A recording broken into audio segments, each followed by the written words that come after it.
খোরা পায়ে ঠেলা কেমন জানো? প্রথমে আমাকে প্রশ্ন করেছিল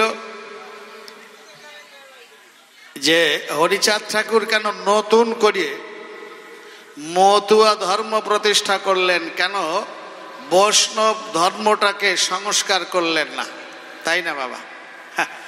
তার জবাব দিয়েছিলাম আমি যে এই মানুষগুলো আগে ধর্মের অধিকারই পায় নাই,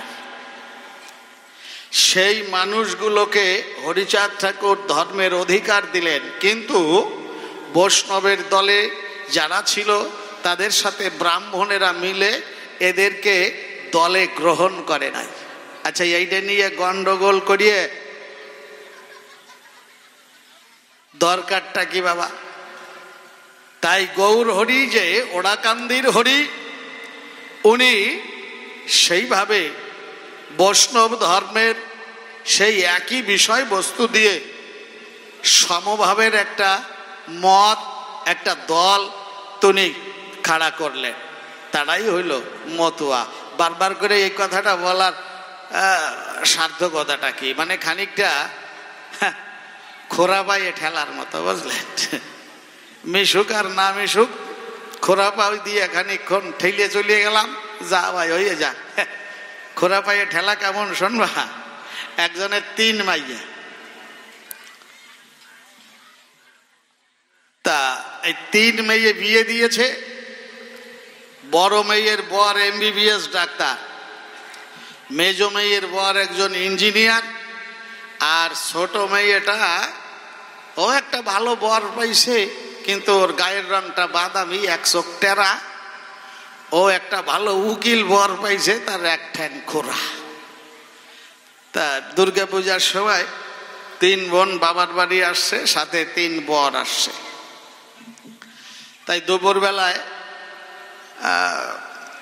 সবাই ঠাকুর দেখতে যাবে। তা জামাইদের কাছে শাশুড়ি বলেছে, বাবা দুর্গা পূজাটা তো সকলেরই বড় পূজা, আনন্দের, আমরাও একটু ঠাকুর দেখতে বেরোবো, যে যেখানেই থাকো অন্তত সন্ধ্যার আগে এসে 2টে খাওয়া দাওয়া সারিয়ে যাই। তা এখন ওই সন্ধ্যার আগে আগে 3 মেয়ে 3 জামাই বাড়ি আসছে, খাওয়া দাওয়া সারতে হবে। তা প্রথমে বড় মেয়ে, তারপরে মেজ, তারপরে ছোট, আর জামাইরা পর্যায়ক্রমে বড় জামাই, তারপরে মেজ, তারপরে ছোট জামাই। তা মুখ বন্ধ করে চলাফেরা করলে তো বেশি একটা আনন্দ হয় না। তা বড় বোন মেজ বোনকে বলছে, মেজ দেখেছিস তোর জামাই বাবুর হাঁটার স্টাইল দেখছিস? আরে হবে না কেন, উনি একজন MBBS ডাক্তার, কত জায়গায় ডাক্তার, তোরা কি হিসাব রাখিস তার? হ্যাঁ, মেজ বোন কয়, দেখ তুই বেশি তর্পাতর্পি করিস না, তোর বরের চাইতে আমার বড় কোনো অংশে কম যায় না, আমার বড় ইঞ্জিনিয়ার। আসলে তো দুইজনই ভালো, দুইজনের সাথে কথা কইয়া জুইত হয় নাই। এইবার বড় আর মেজ মিলে ছোট বোনের পেছনে লাগছে। তা ছোট বোন রে বলছে, এই ছোট, আমাদের বরেরা কিভাবে স্টাইল নিয়ে হাঁটে আমরা তো বললাম, তা তোর বর কিভাবে কোন স্টাইলে হাঁটে তুই একটু বলবি না? ছোট কয়, দেখ তোরা আমার জ্বালা শরীর আর জ্বালাইস না। কয় না, আমরা জ্বালাবো না, খালি তোর বর কি স্টাইলে হাঁটে সেইটা একটু বল। ছোট কয়, তোদের মানা করলাম, আমার কাটা গায়ে নুনের ছিটা দিস না। বলছে না, আমরা তোরে কিছুই করতেছি না, খালি তোর বর কি স্টাইলে হাঁটে সেইটা বল। রাগের চোটে ছোট বোন কয়, দেখ আমি তো বলবো আমার বরের হাঁটার স্টাইল, তোরা তো রাগ করবি না। কয়, কেন আমরা রাগ করবো কেন? কয়, তাহলে শোন, এই দেখ আমার পেছনেই তোদের দুইজনের বর চলতেছে, কেমন যেন ক্যালসিয়ামের রোগী, বল নাই, হাঁটতে যাইয়ে পড়িয়ে যায়, আর আমারটা পেছন থেকে ঠেলতে ঠেলতে নিয়ে যাচ্ছে, ঠেলতে ঠেলতে নিয়ে যাচ্ছে, ঠেলতে ঠেলতে নিয়ে যাচ্ছে। আবার অক্ষয় খানিকটা খোরা পাও দিয়ে ঠেলতে ঠেলতে নিয়ে গেছে। সার্বভৌম ভট্টাচার্যর কাছে সরভুজ মূর্তি মহাপ্রভু দেখিয়েছিল, এটা তো আমিও বলেছিলাম না বাবা? আবার সেইটা নিয়ে এইখানে কসলা কসলি করেছে। এই কানে কালা ছিল কোন জায়গায়? কানে কালার সাথে কথা কইয়ে সুখ আছে? একজনের কানে কালা, বুঝলাম। তা ওই বেগুনের জমি নিরাচ্ছে, বেগুন খ্যাত, বেগুন গাছে কেবল ধরাইছে, দুইটা একটা বেগুন হয় আর ওই ফুল আসছে। তাহলে তো বেগুনের খ্যাত নিরাচ্ছে। ওনার এক পুরানা বন্ধু, সে অনেক দিন পরে দেখে বলছে, ও দাদা, আপনার ছেলে মেয়ে কয়জন? কানে কালা কয়, যা দুইটা একটা হয় আমি ভাতে সিদ্ধ দিয়ে খাইয়ে ফেলাইস। কানে কালা, বুঝলেন? ছেলে মেয়ে কয়জন? কয়, যা দুইটা একটা হয় আমি ভাতে সিদ্ধ দিয়ে খাইয়ে ফেলাইস। আমার অক্ষয়ের অবস্থা হচ্ছে তাই। যাক, বসে, একটা অর্ডারি গান আছে, কবে শ্রীধাম ওলা কান্দি যাব, গানটা গেয়ে শোনাই। তারপরে তো আসরে টাক পড়িয়ে গেছে, মিলন করিয়ে দেব। এর মধ্যে দিয়ে আপনাদের যাইতে যাইতে যতটুকু সময় পাইস দাও বাড়ি।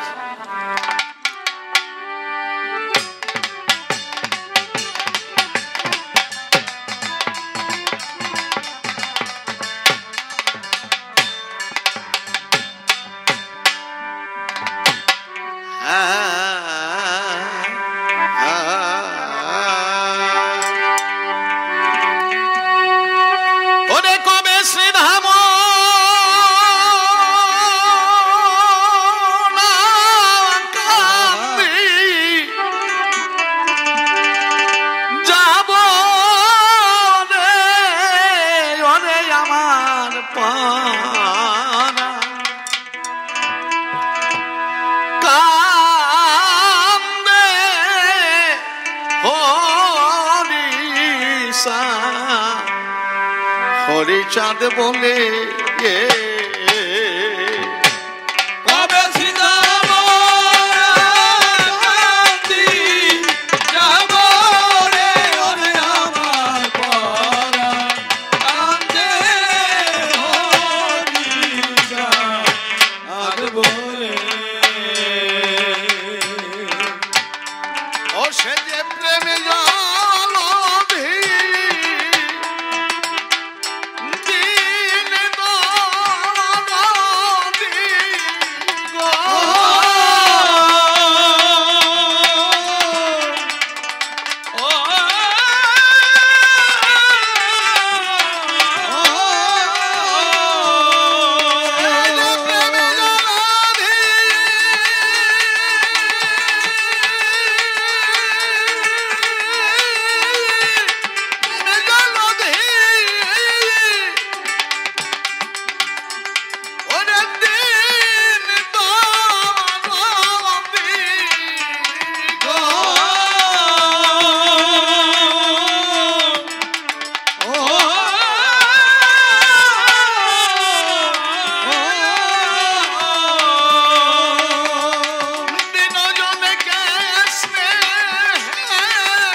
কান্দি মানুষ রত কর মনে সেই মানুষের মন বান্ধব নাই কেউ মতো।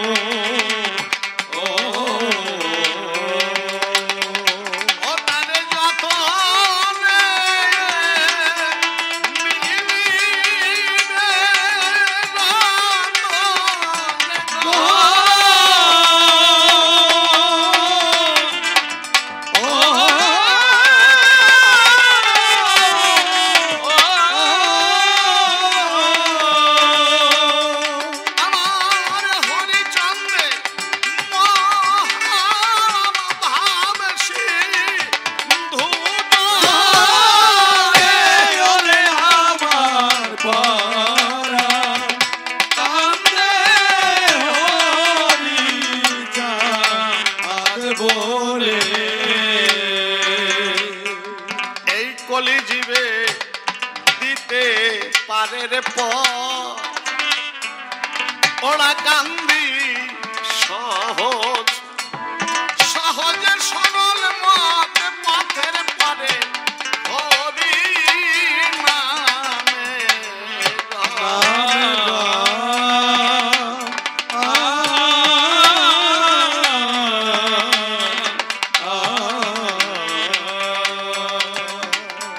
রাতে উঠল মৃত্যু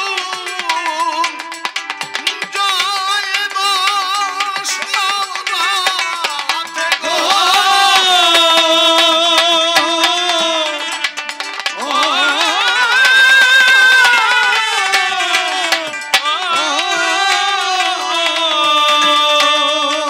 আমার কলকে তরঙ্গে মহানন্দ এককালে ওরে আমার পরাণ কান্দে হরি চাঁদ বলে যে জন তারে দেখে সে একবার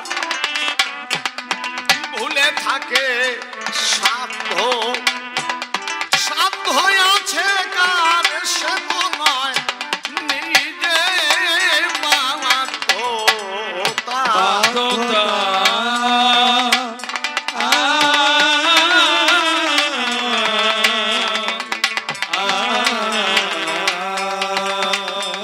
হরিচাঁদের উপর দিয়ে জীবনের ভার গো।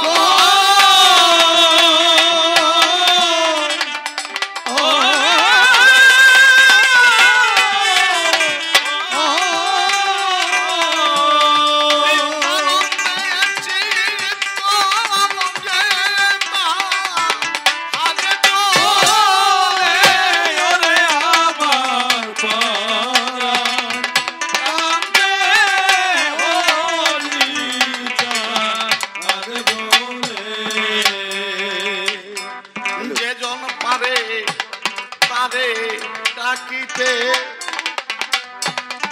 সে কি পারে গৃহে গৃহে থাকিতে জল ধরে তার যৌবন রাখিতে।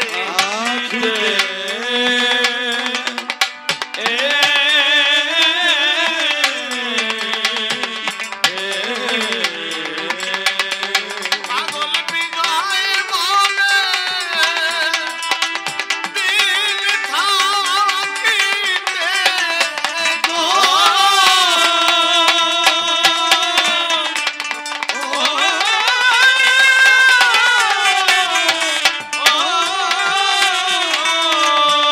সকালে সকালে চলো ভাই ভাই সকলে ওরে আমার পরাণ কান্দে হরি চাঁদ বলে তবে সিধা কান্দি যাব রে ওরে আমার পরাণ কান্দে হরি চাঁদ বলে কবি রসনাস তারকামি সভ্য সবার ঠাই অক্ষয় চক্রবর্তী বিপক্ষে জানেন তা সবাই। প্রথমবারে সভায় এসে দিল দর্শন, নানাভাবে নানা প্রশ্ন করল নিবেদন। আমি এসে রসাভাসে দিলাম সমাধান, জবাবে শুনে তাহার মনে ঘটল ব্যবধান। কবির স্বভাবে জবাবে অভাব ধরতে হয়, অভাব না ধরিলে সে কবু খাঁটি কবি নয়। তাই পুনরায় সবাই আসিয়া দিল দর্শন, তর্ক দিয়ে নানা ভাবে এসে করলো আক্রমণ। একটা কথা বলেছে, আমার কথা লও। গৌর হরি যদি ওরা কান্দি, হরি হয় তবে বুঝাব। কেন মতুয়া ধর্ম সংস্কার না করে, বৈষ্ণব ধর্ম সংস্কার না করে আলাদা করে মতুয়া ধর্ম দিল? তুলসীর মালার জায়গায় কেন আচার মালা হলো? বাবা, গৌর হরি ওরা কান্দের হরি। এই গৌর লীলায় যেখানে দণ্ড ভাঙার ঘাট আছে, ওখানে নিত্যানন্দের কাছে করঙ্গ আর দণ্ড দিয়ে গৌর হরি মাধুকরী করতে গিয়েছিলেন। নিত্যানন্দ অন্তরে করল বিবেচনা, প্রভুর কমল হস্তে কঠিন লাঠি, মানায় না মানায় না। আর কঠিন করঙ্গ তার হাতে কি বা শোভা পায়, আষাঢ়িয়া ভেঙে দিল। শোনেন সুধিচয় করঙ্গ, আর দণ্ডটাকে ভাঙলো 4.5 হাত। মহাপ্রভুর দেহটা নগ্রধ পরিমণ্ডল, মানে যাকে বলা হয় 4.5 হাত।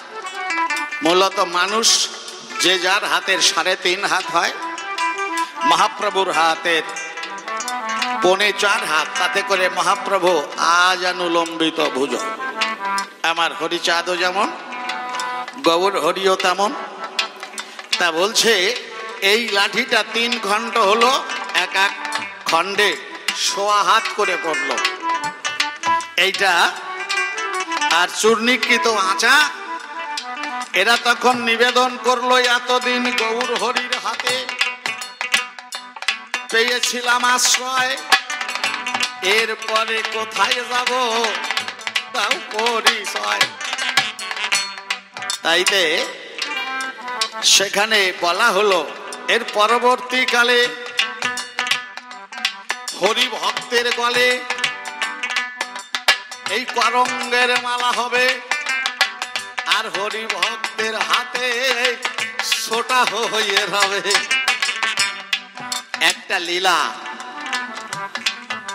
একটা রূপ ধরে করে, পরে যদি সেই মানুষটা রূপ পরিবর্তন করে আরেকটা নাম ধরে আসে, তখন তার কিছু আলাদা ক্রিয়াকর্ম থাকে, সেই লীলায় সেটা গ্রথিত থাকে, তাই না বাবা?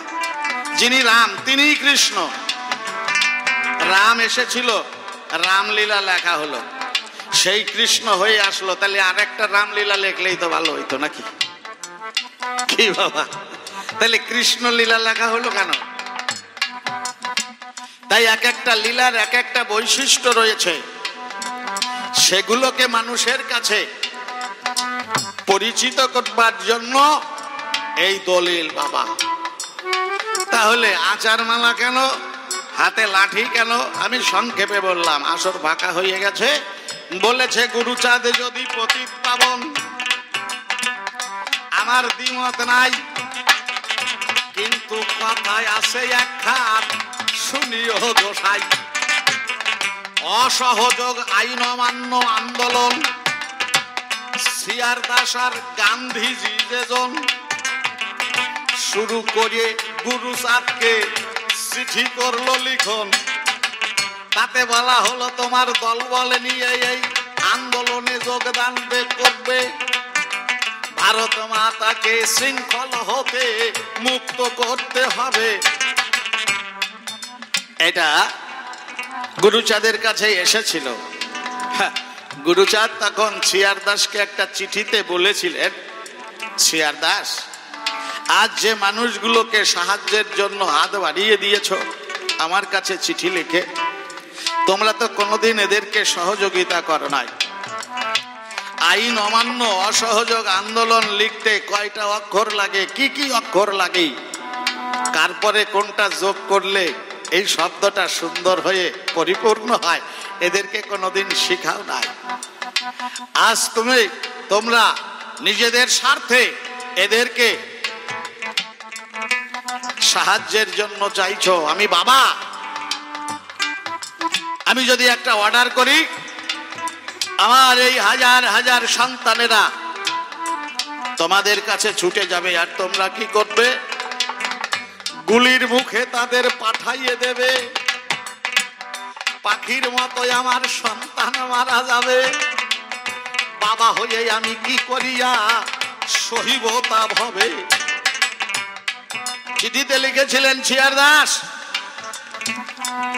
আগে তোমরা এদেরকে সহযোগিতা করো, এদেরকে লেখাপড়া শিখাও। চাইতে হবে না, এরা আপনা থেকেই তোমাদের কাছে গিয়ে সহযোগিতার হাত বাড়িয়ে দেবে। আর আমরা তো সবাই অসহযোগিতায় আছি। ওই বিদেশিদের সহযোগিতা তো তোমরা করেছো, আমরা করি নাই। আমরা যে কাজকর্ম করি, আমাদের দা লাগে, আমাদের কর্মকাররা বানাইয়ে দেয়। যদি কুঠার লাগে কর্মশালায়, কামারশালায় সেগুলো তৈরি হয়। আমরা যে মোটা কাপড় ভরি, ওইটা আমাদের ঘরের কুটির শিল্প, তাঁতের থেকে তৈরি হয়। আর তুমি ছিয়ার দাস, তোমার পরিধেয় পোশাক পরিচ্ছদ ফ্রান্সের থেকে লন্ডি হয়ে না আসলে তুমি সেগুলো পরিধান করতে পারো না। সহযোগিতা তোমরা করেছো, আমরা সহযোগিতা করি নাই, আমরা অসহযোগিতায় আছি। তবে তোমাদের ডাকে সাড়া দিতে পারছি না কেন? কারণ এদেরকে ভালোবেসে লেখাপড়া শিখাও নাই। আর আমার এই সরল সোজা সন্তানেরা আমার একটা কথার, এরা যুদ্ধে যোগদান করতে যাবে আর গুলির আঘাতে পাখির মতো যে যার মতো ছটফট করে মারা যাবে। আমি বাবা হয়ে কি করে সইব? আগে এদেরকে সহযোগিতা করো। ছিয়ার দাস ভাবলেন, এত বড় উচিত বক্তা এর আগে আমার চোখে পড়ে না। আরেকটা পাল্টা চিঠি লিখলেন ছিয়ার দাস গুরুচাঁদের কাছে, যে আমি ছিয়ার দাস বলছি, আমার অপরাধ হলে ক্ষমা করবেন। তবে আমি আপনার অনুগত, জানবেন যদি কখনো কোনো কিছুর প্রয়োজন হয় আমাকে জানাতে দ্বিধা করবেন না। আমি যদি বিন্দু বিসর্গ মাত্র আপনার উপকারে লাগতে পারি, আমার জীবনকে আমি ধন্য মনে করব। বরিশালে আগলঝাড়া থেকে ভেগাই হালদার এসেছিল গুরুচাঁদের কাছে। গুরুচাঁদকে প্রার্থনা করেছিল, ঠাকুর বাবা চলো আমাদের গ্রামে। গুরুচাঁদ বলেছিল, ভেগাই তোদের গ্রামে যাব, কিন্তু তোদের গ্রামে কোনো স্কুল আছে? ভেগাই হালদার বলেছিল, না বাবা আমাদের গ্রামে স্কুল নাই। বললো, আগে স্কুল কর, আমাকে ডাকতে আসতে হবে না, আমি নিজের ইচ্ছায় যাব। ভেগাই হালদার বলল, বাবা আমরা যারা ওই গ্রামে বসবাস করি, স্কুল গড়ার মতো কোনো সামর্থ্য আমাদের নাই। গুরুচাঁদ ঠাকুর একটা চিঠি লিখে দিলেন ছিয়ার দাসের কাছে, ভেগাই হালদারের হাতে দিয়ে বলল, যাও ভেগাই, কলকাতায় চলে যাও, ছিয়ার দাসের কাছে আমার এই চিঠি দিও। ভেগাই হালদার এসেছিলেন ছিয়ার দাসের কাছে। ছিয়ার দাস সেদিন তার সমস্ত দিনের ব্যারিস্টারি করার যত টাকা, প্রায় ৯,০০০-এর মতো তৎকালীন সময়ে, সমস্ত টাকা গুরুচাঁদের অঞ্জলি স্বরূপ ভেগাই হালদারের কাছে ঢেলে দিয়েছিল। ভেগাই হালদার সেই টাকা পুটলি বেঁধে গুরুচাঁদের চরণে এনে ঢেলে দিয়েছিলেন, নাও ঠাকুর। গুরুচাঁদ বলেছিল, ভেগাই আমি কি নিজের টাকার জন্য তোকে কলকাতায় পাঠাই? তুই যে বলেছিলি তোদের গ্রামে স্কুল করার সামর্থ্য তোদের নাই, যা এই টাকা নিয়ে আগলঝাড়ায় স্কুল প্রতিষ্ঠা কর। সেই স্কুল এখন কলেজে পরিণত হয়েছে। ইউনিভার্সিটি হয়ে গেছে কিনা তাও বলা যাচ্ছে না, তবে কলেজ হয়েছে এই খবরটা আমি জানি, পরের খবরটা আমি জানি না। গুরুচাঁদ ঠাকুর প্রতিটি মানুষের উদ্দেশ্যে বলেছিলেন, যে সময় খাবার জোটে না আমাদের মানুষের, তখন বলেছিল প্রয়োজনে তোমরা সবাই দাঁড়ে দাঁড়ে করবে ভিক্ষা, ঘরে ঘরে সবাই ছেলে মেয়েকে দিও শিক্ষা। শিক্ষায় চেতনা আনে, চেতনায় বিপ্লব আসে, আর বিপ্লব হতে মুক্তির সন্ধান পাওয়া যায়। গুরুচাঁদ ঠাকুর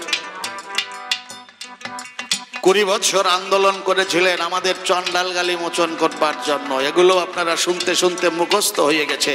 1891 থেকে 1911 সাল পর্যন্ত লাট দরবার থেকে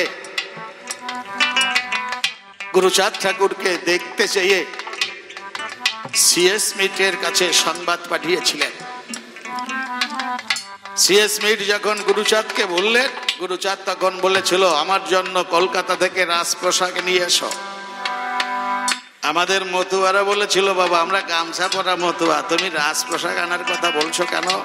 গুরুচাঁদ বলেছিল, তোরা জানিস না আমি যে শিক্ষার আলো এদের মধ্যে জেলে দিলাম, এই আলোতে এদের চিত্ত একদিন উদ্ভাসিত হবে, এরাই শিক্ষিত হয়ে রাজা হয়ে দেশ শাসন করবে। আমি আজ সেই রাজ পোশাক পরে এদের রাজ অধিকার দিয়ে যাব। পতিত পাবন আর কত কথা শুনবে। সিএস মিটকে ওরাকান্দি থেকে অস্ট্রেলিয়ার বাড়িতে তার স্ত্রীকে দেখিয়েছিল, যাকে ধীরে ধীরে মানুষ এক এক করে আছর দিচ্ছে শাড়ি।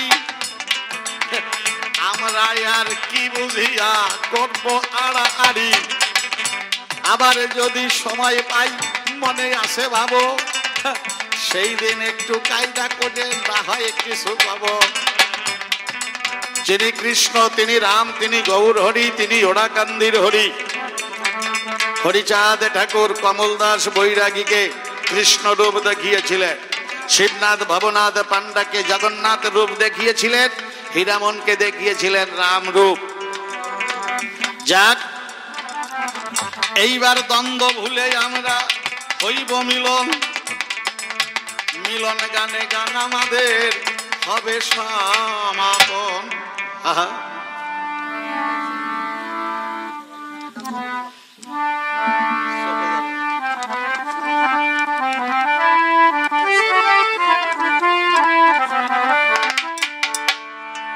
চোখে যারে এ লাগে ভালো, প্রাণে তারে রাধে চায় গো। চোখে যারে লাগে ভালো, প্রাণে তারে চায় গো। চোখে যারে মাস্টার আর গেলি লাগে ভালো, জয় রাধে দ্বন্দ্ব ভুলে মিলন হলো, মিলন মোহনায় গো। চোখে যারে লাগে ভালো, প্রাণে তারে চায় গো।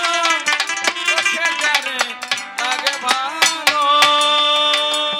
অক্ষয় আমার কথা লবে, বাবা তুমি মতুয়ার ওই দলে মিশিবে। স্বভাবে গেলেই অভাবে যাবে, হবে আনন্দের উপায় গো। চোখে যারে লাগে ভালো, প্রাণে তারে চায় গো। চোখে যারে লাগে ভালো। খুব খাঁটি মতুয়ার কি বা লক্ষণ, কেমন তার হয় আচরণ। তুমি আমার কাছে কত বর্ণন জানতে ইচ্ছে হয় গো। চোখে যারে লাগে ভালো, প্রাণে তারে চায় গো। চোখে যারে লাগে ভালো। ও যার হরি বলতে ঝরে নয়ন, সর্বভূতে করে হরি দর্শন। খাঁটি মতুয়ার এই যে নিদর্শন, দিলাম পরিচয় গো। চোখে যারে লাগে ভালো, প্রাণে তারে চায় গো। চোখে যারে লাগে ভালো। দেখো আমার গৌর হরি নদে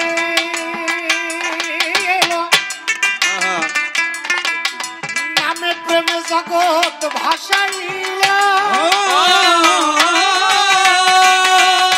তোমার হরিচাঁদ সে কিবা দিল, বলবে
শিক্ষা দিয়ে তবে পাগল সব সংসার ছাড়িব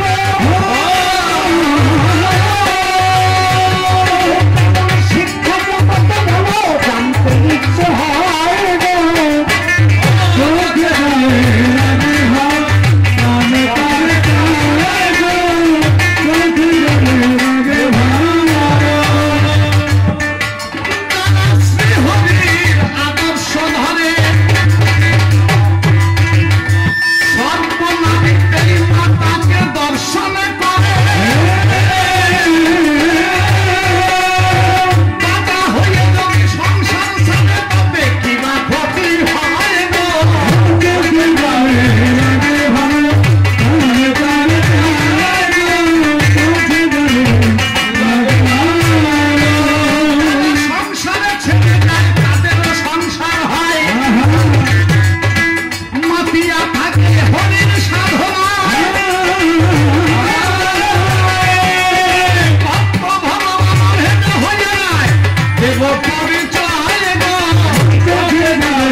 আমাকে যেদিন তুমি করলে দর্শন সেই দিনই হয়েছে পরিবর্তন।